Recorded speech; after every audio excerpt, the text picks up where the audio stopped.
हम सदा कहते हैं बच्चों बच्चियों से, महाराज जी हम किसी से भी, आप लव मैरिज के समर्थन में हैं कि नहीं?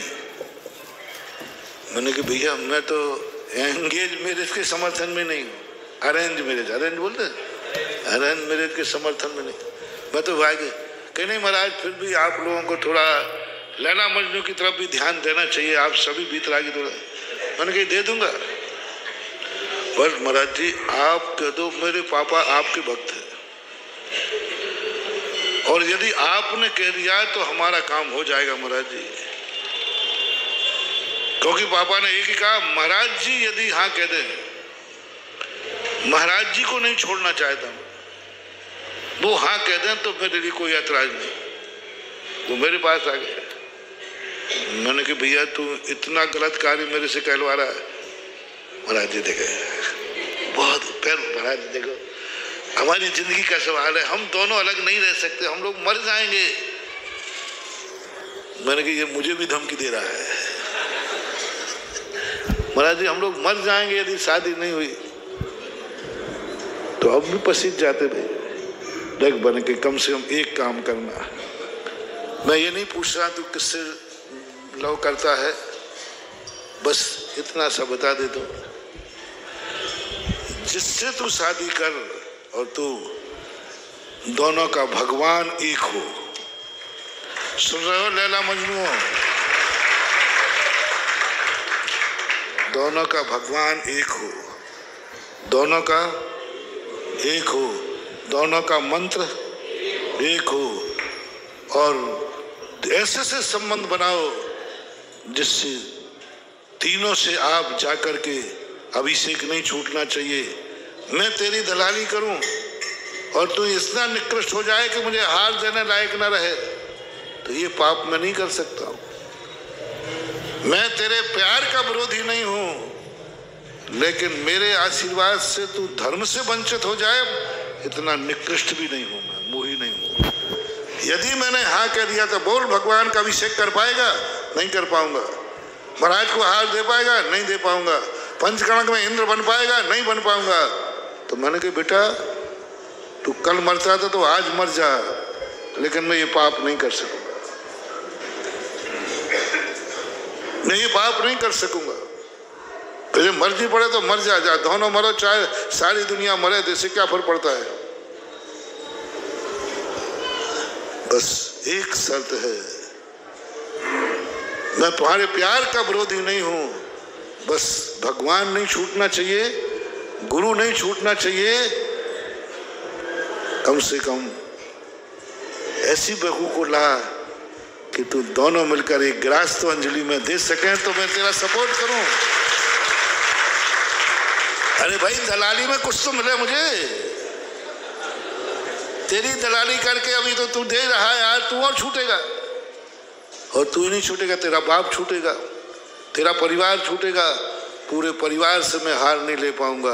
अभी तेरे परिवार में 8-10 लोग हैं, फिर 10 हार दे रहे कि नहीं, 10 अभिषेक कर रहे कि नहीं, 10 भगवान की पूजा करते कि नहीं, 10 पंचकर्णक में बैठ सकते कि नहीं, 10 लोगों का आहत हो जाएगा। ये 10 लोग धर्म से वंचित हो जाए। मुझे दलाली में क्या मिला? बस एक ही बात सारे लैला मजनू से कहना है, मुझे दलाली में बस दोनों एक गिलास अंजलि में आहार देने लायक बने रहना। चलो कम से कम अभी एक दे रहा था, आप कितने देंगे? 2 देंगे। अभी एक परिवार दे रहा था, आप कितने देंगे? 2। बस इतनी सी तो बात है। हम इतने अंधे हो जाते हैं कि गुरु से बड़ा संबंध, माँ बाप से बड़ा संबंध, साल 2 साल के, साल 6 महीने का प्यार इतना बड़ा कि माँ का प्यार 25 साल का है। रे मूर्ख, माँ का प्यार कितने साल का है और कितना प्यार है? जो तुझसे प्यार कर रहा है उसका प्यार कितने दिन का है? अभी साल 6 महीने से हुआ, और इसका प्यार तो इतना था कि तेरे प्यार के खातिर तेरे गंदे कपड़े धोए हैं। जिससे तू प्यार कर रहा है वो गंदे कपड़े धो देगी, उल्टे धुलवाएगी। इसका त्याग देखो, इसका प्यार देखो।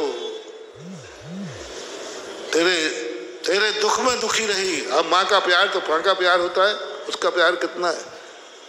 नहीं महाराज मुझे बहुत प्यार हो गया, क्या माँ से भी ज्यादा हो गया? वो मुझे बहुत चाहती है, माँ से ज्यादा। झूठ मत बोलना। पत्नी और माँ में से 25 साल के पहले की बात कर रहा हूं, बात की नहीं। माँ ज्यादा चाहती है कि पत्नी? उसको ठुकरा दिया। और ऐसा प्यार क्या जिसमें गुरु को छोड़ने को तैयार हो। तो संबंध करेगा, गुरु छूट जाएगा, भगवान छूट जाएगा। कल के दिन जिस दिन संकट आएगा, भगवान के पास क्या मुंह दिखा के आएगा? तूने मेरी कीमत रखी कहाँ है?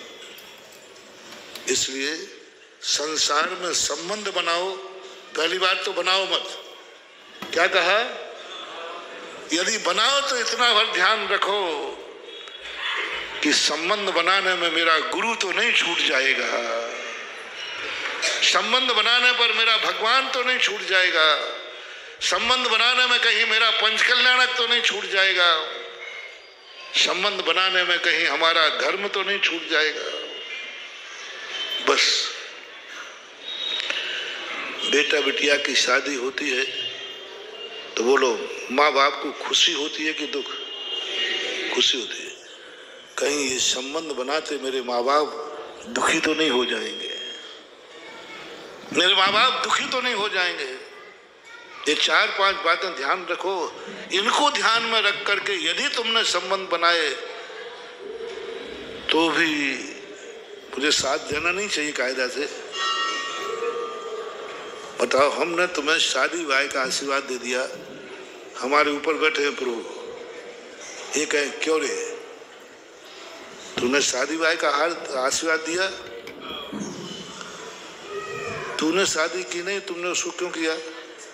तूने अच्छा किया? हाँ भगवान नहीं तो किया, लेकिन भगवान सुनो मैंने बुरा नहीं किया है। बुरा नहीं किया है? नहीं नहीं मैंने बुरा नहीं किया है। भगवान देखो मैंने 1 से 2 परिवार आपके भक्त पैदा कर दिए हैं, 1 से 2 परिवार आहार दे रहे हैं। संबंध बनाते समय बस एक बात, जो तुम पूछते हो पूछना, जो तुम चाहते हो वो सब करना। बस एक ही बात पूछना, तुम्हारी पीढ़ी में भगवान कौन सा है? तुम्हारा भगवान कौन है? बस सबसे पहले भगवान कौन है? बस वो कहे मेरा भगवान जिनेन्द्र देव है। बस कुंडली में गुण कम भी मिल रहे होंगे तो चलेगा, भगवान की मिल गई कुंडली है। तेरा भगवान और उसका भगवान एक है, 50% तो कुंडली वैसे ही मिल गई,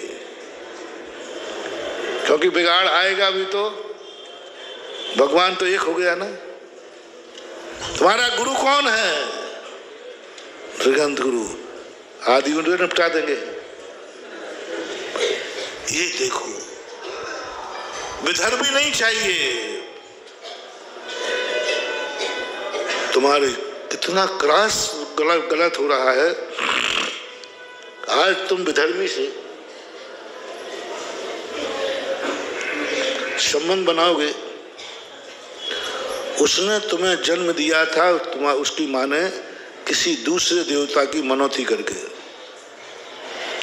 तुम्हारा जन्म हुआ किसी जिनेन्द्र भगवान की भक्ति से। इतने दिन तक वो पालता रहा, और यदि तुम्हारे घर आएगा वो तो तुम सुखी नहीं रहने देगा, वो सुखी नहीं रहने देगा। सबसे बड़ा कारण है हमारा बाप एक हो, हमारा आगे बोलो भगवान एक हो। बनाओ संबंध जितने बना सकते हो, बनाओ जितने संबंध तुम्हारे जितने 100 नहीं। भरत चक्रवर्ती ने कितने संबंध बनाए? 96,000 संबंध थे भरत चक्रवर्ती के, लेकिन उसके देवता, सबके देवता मलेच्छ खंड में भी गया, उनको कहा पहले देवता बोलो कौन है। मलेच्छ खंड की रानियों से संबंध, 32,000 रानियां लाता है मलेच्छ खंड से। पहले संकल्प होता है देवता कौन है तुम्हारा। और आज के बाद कोई रानी फिर पीहर लौट के नहीं जाती। मृगस्कंदी संकल्प होता है, उच्च गोत्र में परिवर्तित होता है। तुम लोग दलील देते हो चक्रवर्ती मृगस्कंदी लाया था, उसकी विधि तो सुनो। गोत्र परिवर्तन होता है, दीक्षा होती है, संकल्प होता है और नियम होता है। आज के बाद हम अपने पीहर का त्याग करते हैं, क्योंकि पीहर में विपरीत धर्म है, विधर्मी है। कभी लौटकर 32,000 रानियां मृगस्कंद से जाने के बाद भाइयों को, माँ बाप को, परिवार को, रिश्तेदारों को सर्वथा त्याग करते हैं, सर्वथा त्याग कर देते हैं। और जो रिश्तेदार बेटी को नहीं छोड़ पाते हैं, वो बेटी के साथ आकर के चक्रवर्ती के आचार विचार, धर्म और कुल को स्वीकार करते हैं। दो ही कारण बताए उन्होंने, या तो बेटी छोड़ देगी पीहर को, कभी जिंदगी में मन से वहीं त्याग कर देगी। सच्चा प्यार, धर्म से प्यार नहीं, जो धर्म तुम्हारा है, जिस ससुराल में मैं जा रहा हूं वही मेरा धर्म होगा, अधर्मी से संबंध नहीं। आज से पीहर का त्याग करता हूं। पीहर के माँ बाप को होगा तो वो तुम्हारा धर्म स्वीकार कर लेंगे। लोग दलील देते, महाराज पहले भी होते थे ऐसी शादियां, ये होता था। अरे मुझे पढ़ा रहा है, विधि थी, दीक्षा थी। मैंने भी 10-20 परिवारों को जैन के रूप में बताया, लेकिन मैंने कहा पीहर का त्याग करो। आज के बाद तुम्हारे भाई नहीं, बंधु नहीं, पिता नहीं, कोई नहीं, तुम्हारा यही सब कुछ होगा यदि सच्चा धर्म तुम स्वीकार करते हो तो। करो, वर्ण लाभ है नहीं, दोनों हाथ में लड्डू। सर्वथा त्याग करो पहले, और फिर भी देखा जाएगा जिस कुल से तुम आ रहे हो, क्या वो कुल मांसाहारी तो नहीं है, शराबी तो नहीं है, नीच कुल तो नहीं है। ऐसे कुल में तुम्हारा जन्म हुआ है तो तुम कितना भी परिवर्तन करो, महाराज को आहार देने लायक हो ही नहीं सकते। कुछ कुल है, कुछ कुल ऐसे होते हैं जो कितना भी शुद्ध हो जाए, लेकिन वो भगवान को छूने लायक नहीं हो सकते। बिल्कुल वो यहां तक कि प्रतिमाधारी हो जाए, संयम धारण कर लें, घर का त्याग भी कर दें, यहां तक भी क्षुल्लक भी बन जाए, और ज्यादा क्या कहूं, तो भी वह पूर्ण अधिकारों के नहीं हो सकते।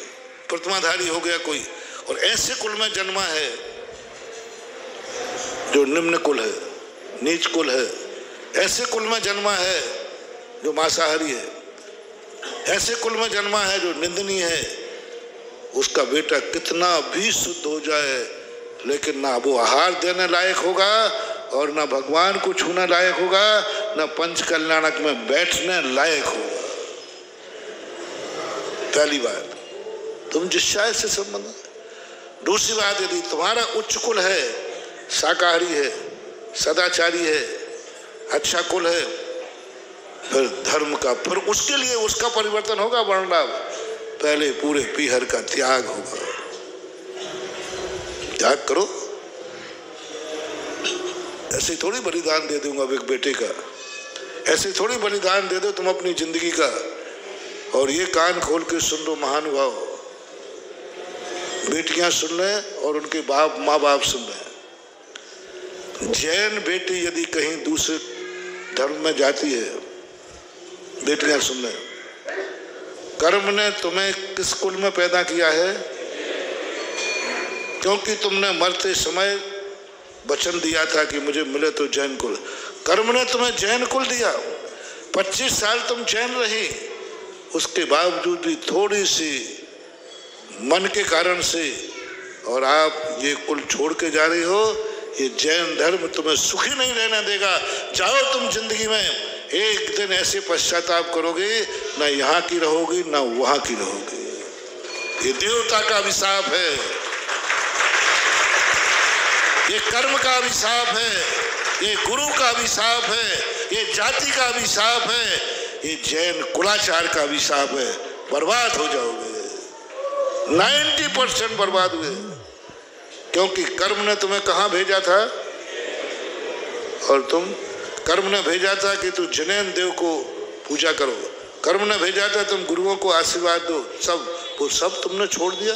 बात इसके लिए कभी जिंदगी सुखी नहीं रह सकती है। देवता का अभिशाप है और कर्म का अभिशाप है, क्योंकि कर्म को भगवान के सामने नीचा देखना पड़ा। भगवान कहे क्यों ऐसे व्यक्ति को तुमने जैन कुल में क्यों पैदा किया कर्म ने? तो कर्म कहता है मेरी बेइज्जती वहां होगी, फिर कर्म तुम्हारे पीछे पड़ेगा, या तो तुम्हें तलाक कराएगा या तुम एक दूसरे को जिंदगी भर रोते रोते मरोगे।